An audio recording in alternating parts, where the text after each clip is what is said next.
As earlier explained, good evening, dear student.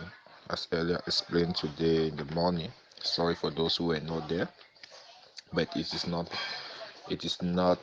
distance does not matter, right? We started with June 2009, today paper 3, African history. And the first question was why, how, and with what difficulties was the slave trade abolished along the West African coast during the first half of the 19th century? Good. Now, interpretation of this question. Let me repeat the question once more. Why, how, and with what difficulties was the slave trade abolished along the West African coast during the first half of the 19th century? The interpretation of this question: a straightforward but elaborate question centered on why, how, and with what difficulties the slave trade was abolished in West Africa. Reason for the abolition of the slave trade should be examined for the first part. How the trade was abolished for the second part, and obstacle or difficulties to the abolition of the trade for this last part or the third part. Now, how will your introduction look like? Listen, how will your introduction look like?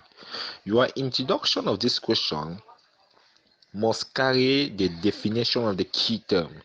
And when we look at our question, the definition of the key term here is slave trade. Good. Slave trade was the capturing, transportation, and the buying and selling of human beings. It was locally practiced in Africa before the arrival of the Europeans.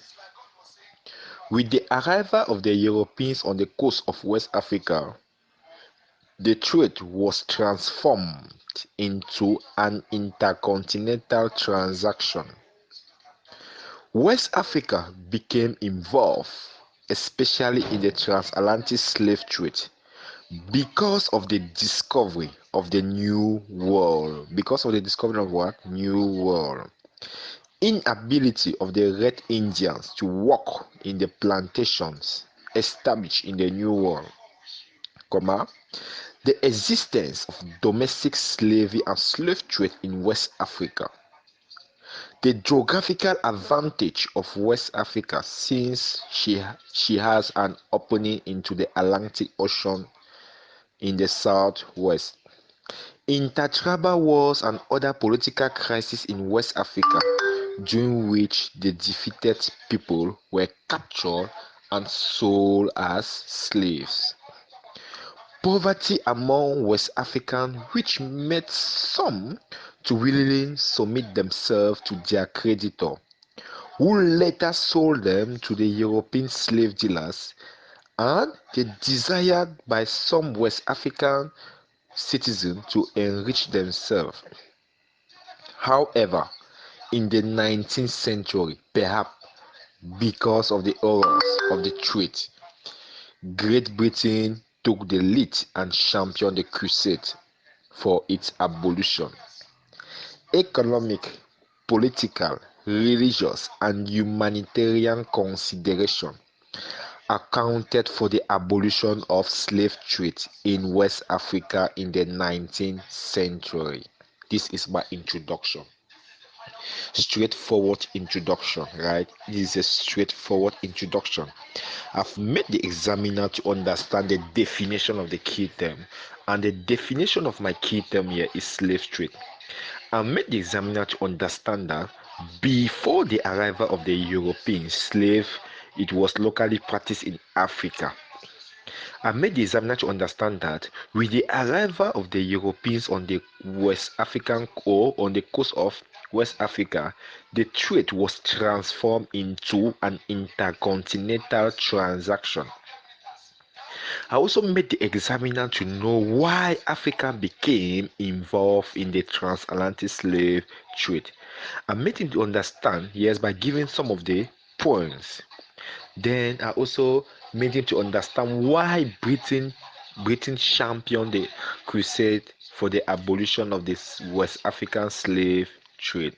Now, remember, the first part of our question here talks about why the trade was abolished. The following economic, political, religious, and humanitarian factors or consideration accounted for the abolition of the slave trade. Good. Now, I've made the examiner to know that I'm going to talk about the economic, political, religious, and humanitarian factors that accounted for the abolition of slave trade. Now, if I'm to start with the economic, how am I going to take it? Look at the way I will start my question very well. My answer.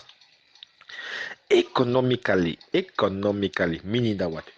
Economically, the slave trade was abolished in West Africa in the 19th century because of the advent and development of the Industrial Revolution.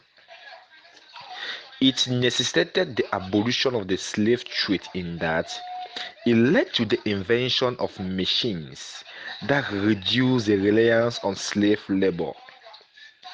Consequently, slave labor in the plantations and mines in the Americas became redundant, and thus the demand for slaves reduced because they were economically unprofitable. The revolution also led to an increase in the demand for raw materials, which were needed as a basic input in the industries, such as palm oil. such as palm oil, palm kernel, ivory, timber.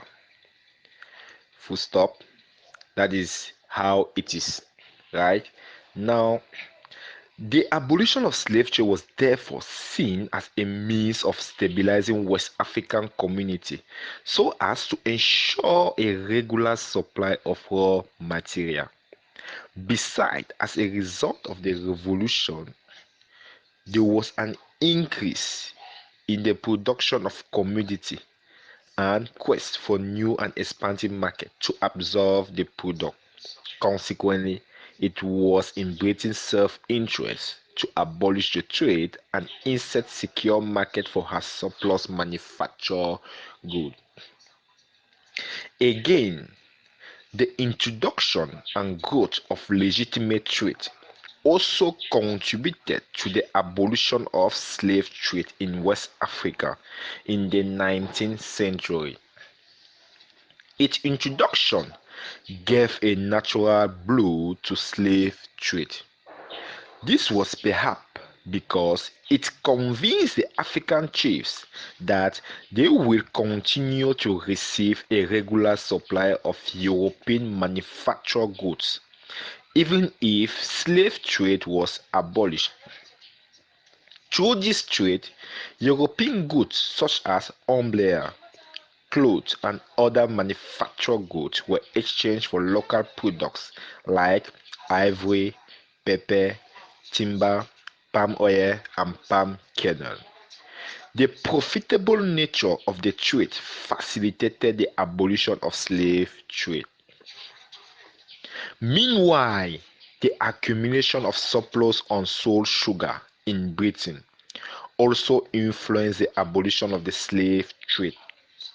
During the first half of the 19th century, there was sugar boom in Cuba and Brazil that resulted from cheap slave labor service in plantation. As such, cheap Cuban and Brazilian sugar flooded European market, and consequently sugar from British West Indian Islands could not compete with that from Brazil and Cuba. Britain therefore accumulated surplus unsold sugar and as such had to abolish the slave trade in order to limit further overproduction, secure market for her own sugar, and protect the sugar industry in Britain. Also, the desire to establish or open plantation in West Africa also accounted for the abolition of the slave trade. By the 19th century, the European slave dealers and investors realized that it was more profitable to open plantations in Africa and employ the African cheap labor to work there in for the regular supply of raw materials than transporting the slave across the Atlantic Ocean to work in the New World. Consequently, the slave trade appeared outdated and had to be abolished. The attitude of economic thinkers also led to the abolition of the slave trade. In the 19th century, there was the rise of economists who propagated and popularized the idea that free trade, free competition, and free labor were more profitable than slave trade. These economists argued that forced labor was wasteful and unproductive because someone in bondage is forced to work against his will. For example, Adam Smith, in his book titled The World of Nations, published in 1776, completely shattered the economic basis of the slave trade and asserted that free labor was cheaper and more productive. To him, slave trade was forced labor. It was the idea of the economics that acted as a catalyst to the abolition of slave trade and the reliance on voluntary labor. Finish with the economic reason why the trade was abolished. We're entering now to the political reason. Now look at the way I'm going to introduce my political reason. In the political domain, good. I'm making the examiner to know that I'm through with the economic reason. Now I'm in the political domain. In the political domain, the achievement of independence by the 13 British American colonies also influenced the abolition of the slave trade. Under the leadership of George Washington, who was George Washington? George Washington was the first American president. The 13 British American colonies defeated Britain and declared their independence in 1783.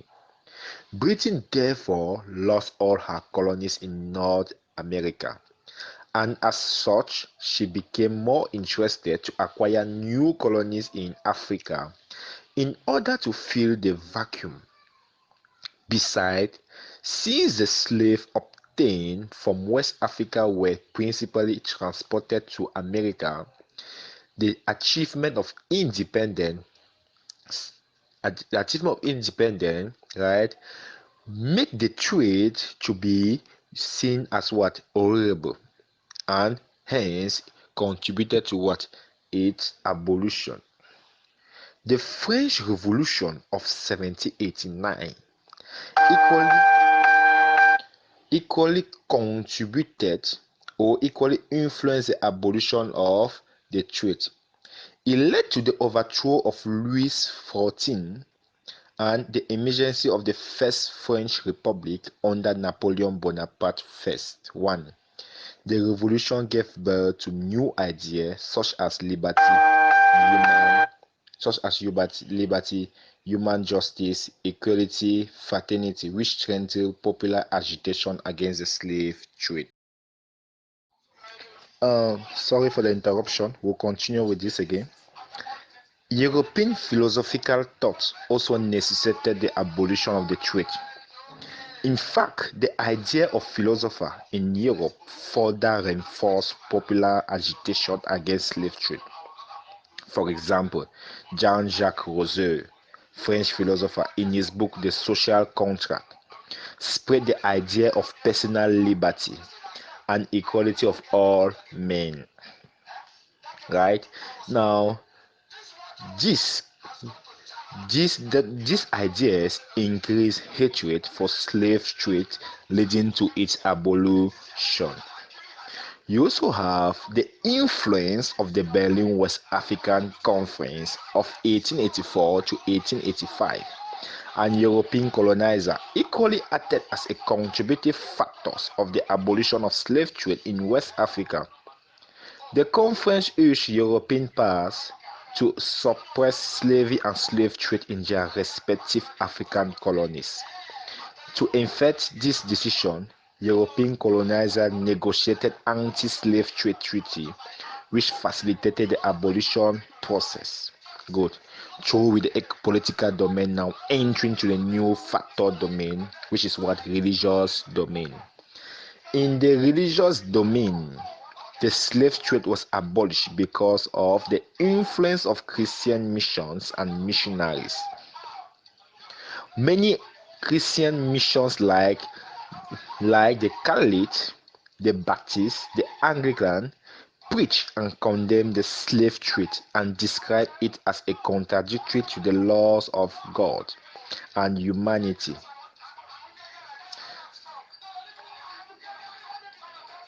Clergymen like the Pope Leo, right?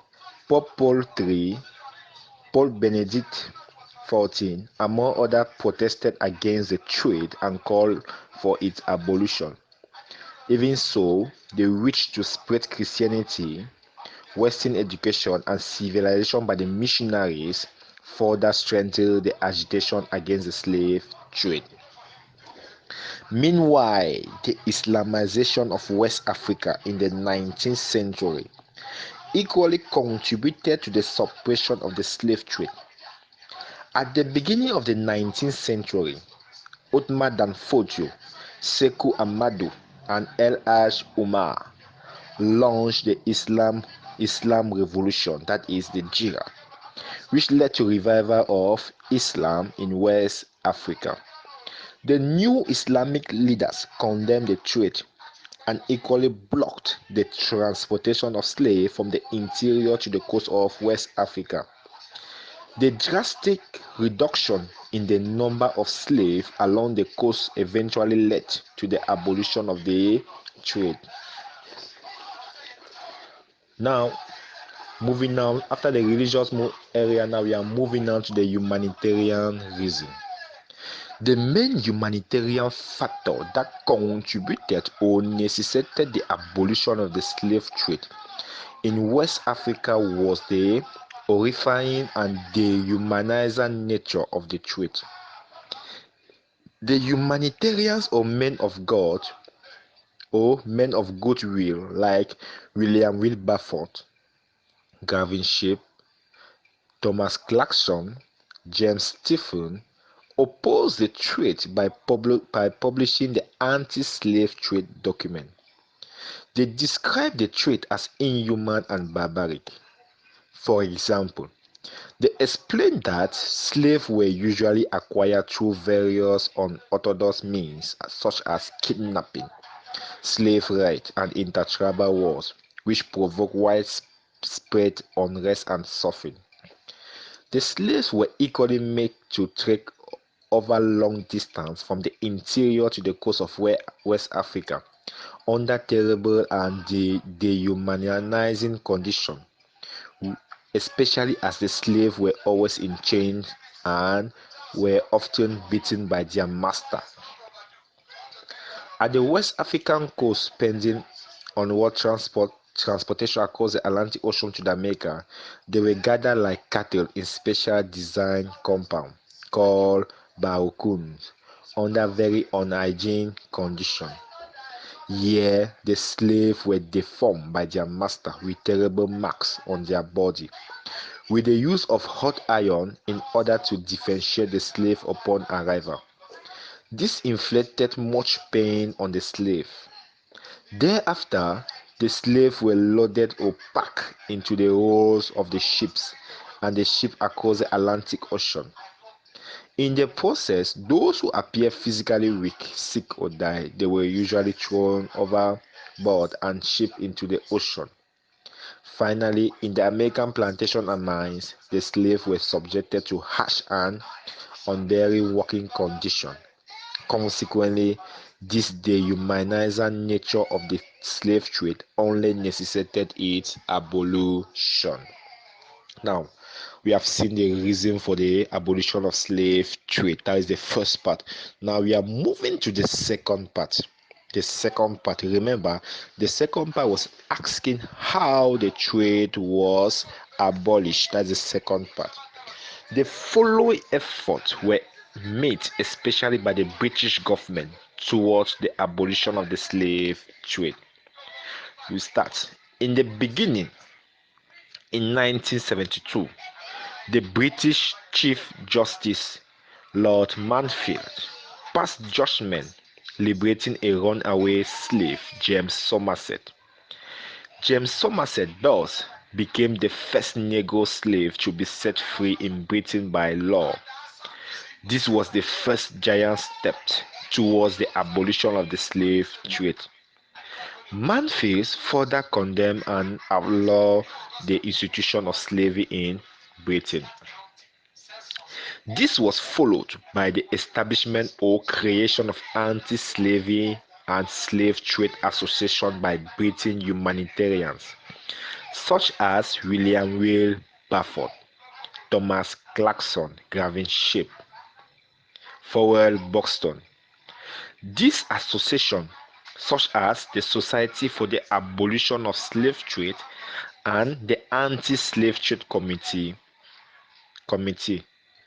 formed in 1787, mounted pressure on the British government to abolish the trade and published documents exposing the horrors of the trade, thereby arousing popular agitation against the trade. Another effort made towards the abolition of slave trade by the British government was the institution of British Act of Parliament against slave trade.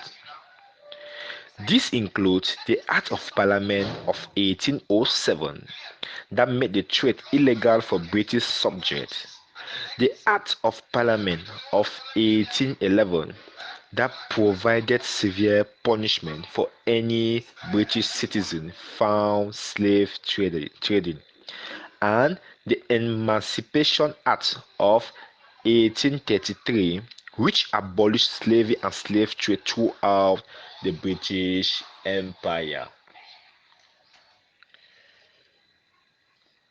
Again, the British government established a naval squadron or Royal Navy on the West African coast. It prevented the shipment of slaves by patrolling the West African coastline and arresting slave dealers.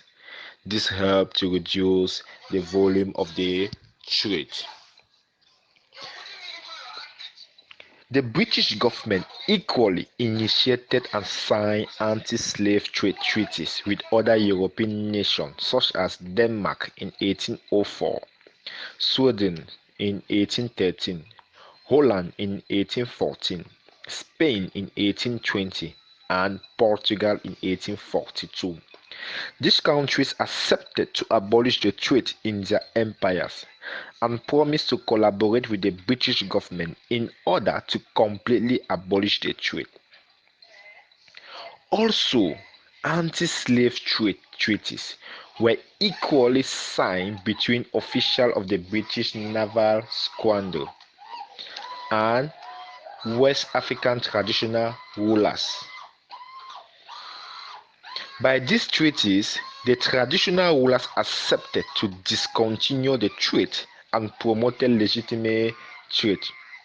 In return, they were compensated by the British officials in order to compensate them for the losses incurred as a result of the abolition, and also to enable them to respect the terms of the treaty. For example, anti-slave trade treaties were signed with the King of Asante, Osei-Bonsu, in 1823, Calabar Chief Amakiri in 1844, and the Akinto of Lagos in 1851. The British government signed equipment treaties with France in 1833, Spain in 1835, and Portugal in 1842. This treaty provided that the British naval squadron had the right to stop and search the ships of these countries, and if slave equipment such as handcuffs, lockers, and chains were discovered, they could be captured, convicted, and equipment seized.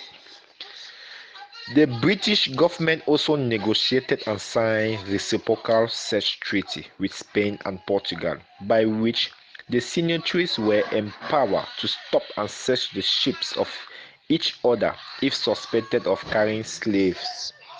If the ships were found with slaves, the slaves were liberated and taken to Sierra Leone.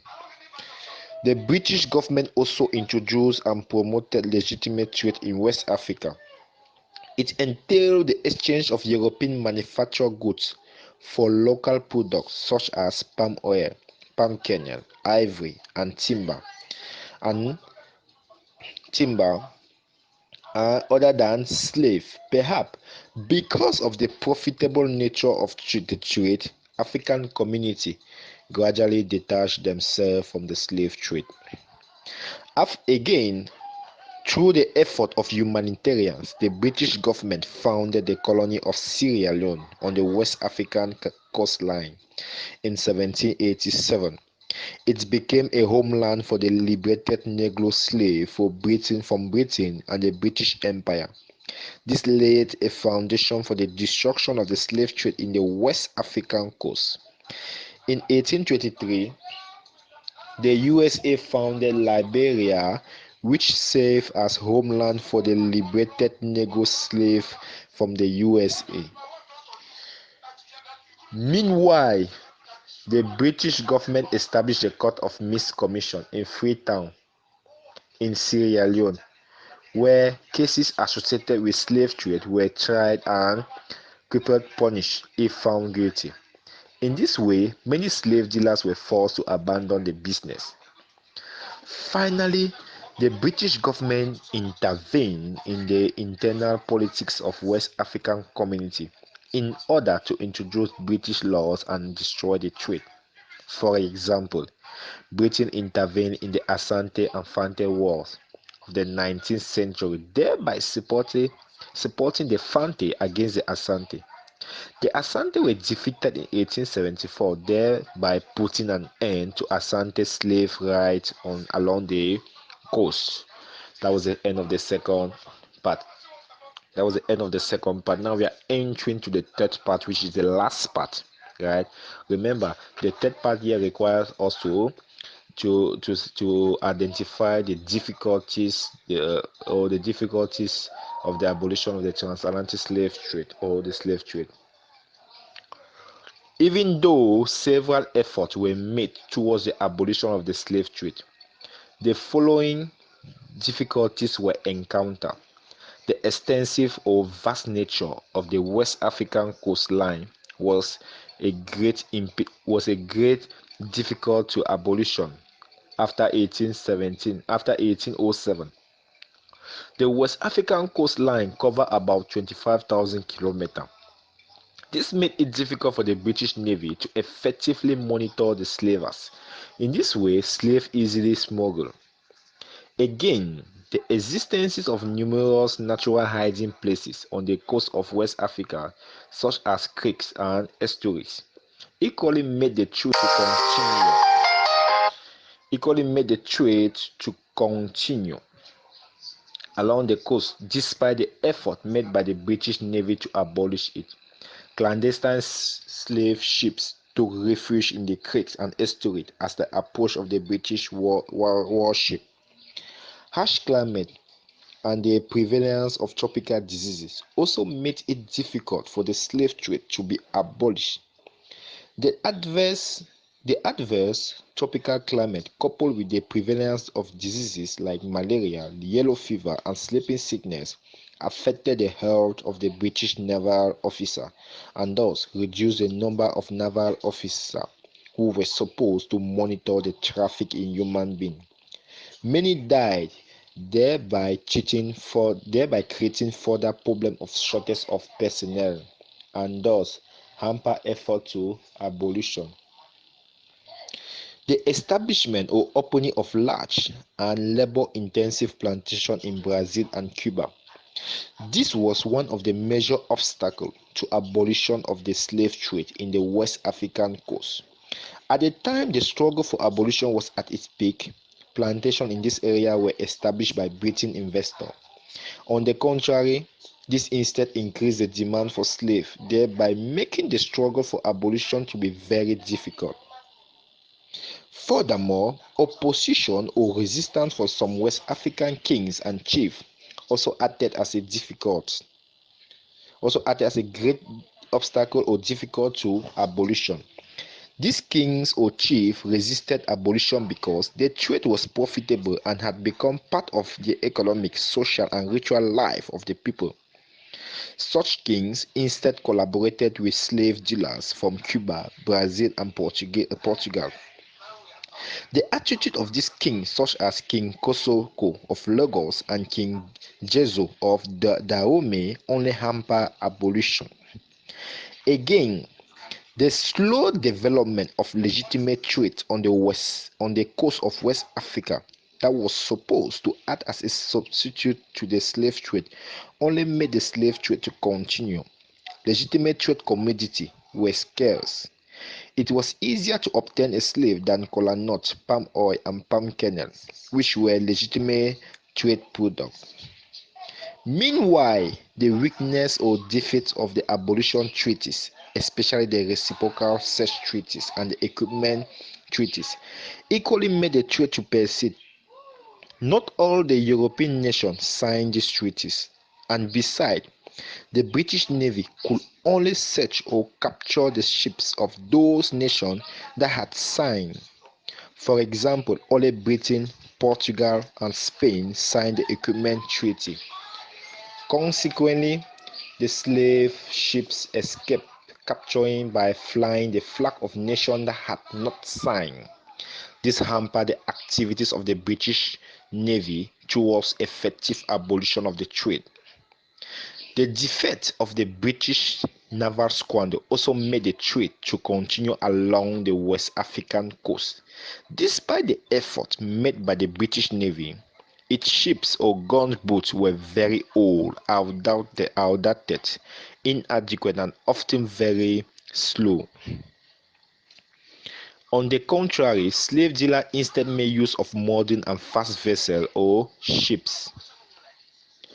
Some slave trading nations envied or were jealous of British growing sea power. For example, France and USA were jealous of the growing sea power of Britain, and so were unwilling to join the Equipment Treaty. This further made the trade to persist after 1807. Moreover, the trial ground of the Court of Mixed Commission in Freetown in Sierra Leone was too far. This caused unnecessary delay in sanctioning slave dealers arrested. Even so, the court hardly met, and as such, slave merchants were encouraged to go on with the trade for long without fear of punishment. Conclusion now.